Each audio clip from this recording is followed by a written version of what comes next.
Vasistha continued. Soon after the king Viduratha fell, there was utter post-war confusion and chaos in the city. The king of Sindhu announced that his son would be the new ruler. There was great rejoicing among his subjects, and his ministers quickly got ready for the coronation. Immediately the new administration proclaimed martial law in the new state, which restored peace and order to it. Seeing Viduratha fall, the second Lila fell down unconscious. The first Lila said to Saraswati, "O goddess, see, this my husband is about to give up the ghost."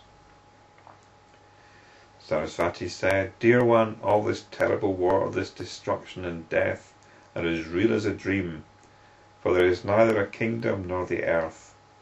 All this took place in the house of the holy man Vasistha on top of the hill."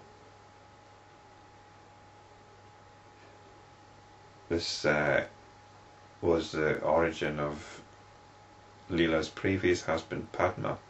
He was originally a holy man who took a notion that he'd like to be a king, and so became King Padma with his wife, who became Lila, and then he died and became Viduratha. But they're all still basically in the vision of the holy man Vasistha. This palace and this battlefield and all the rest of it is nowhere but the inner apartments of your own palace. In fact, the entire universe is there. For within the house of the holy man is the world of the king Padma, and within the palace of that king in that world is all that you have seen here. So it's all worlds within worlds. All this is mere fancy, hallucination. What is the sole reality, which is neither created nor destroyed. It is that infinite consciousness that is perceived by the ignorant as the universe. Just as a whole city exists within the dreamer, the three worlds exist in a small atom. Surely there are atoms in these worlds, and each one of those atoms also contains the three worlds. The other Lila, who fell down unconscious, has already reached that world in which your husband Padma's body is lying. So for some reason, the Lila of the king that's just died has now gone back to the corpse of his previous incarnation.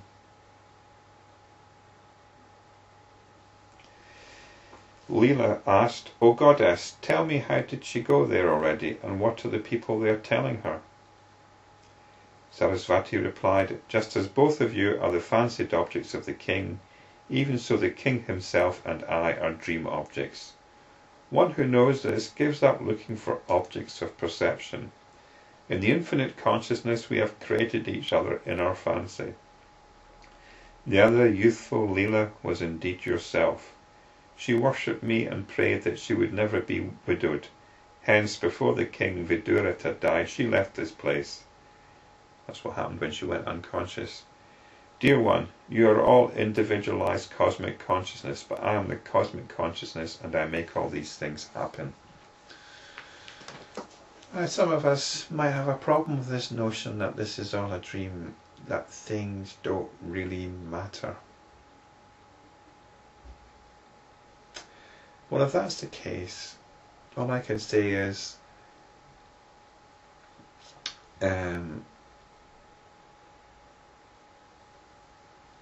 it's a pity it doesn't suit your beliefs, if this doesn't agree with you. The question is it true or not? Is this reality like a dream that we eventually wake up from and go into another dream? Dream perhaps is the nature of all things. Perhaps it's better to describe reality as dreamlike as anything else. Thoughts are insubstantial, memories are insubstantial, dreams are insubstantial, and yet all these things constitute our notions of who we are and what we are. They're all based on memory, on thinking, and I think thinking and memory's got more in common with dreams than what we might consider material reality.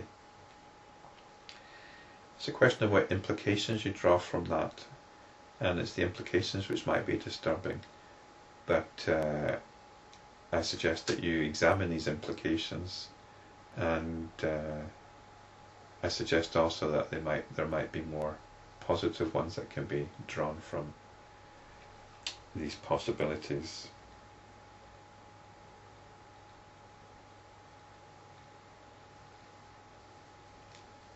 I think one of the implications are when you say that life is only a dream, you think, well, why bother about anything? Why bother getting involved with anything? But if you're a selfish person, yes, that's what you'll think.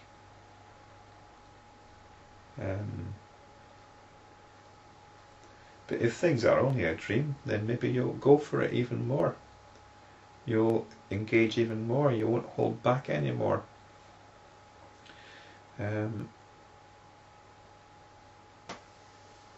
Yeah, I think it's something. It says something about your own psychology. If you have a problem with the possibility that this is all as a dream.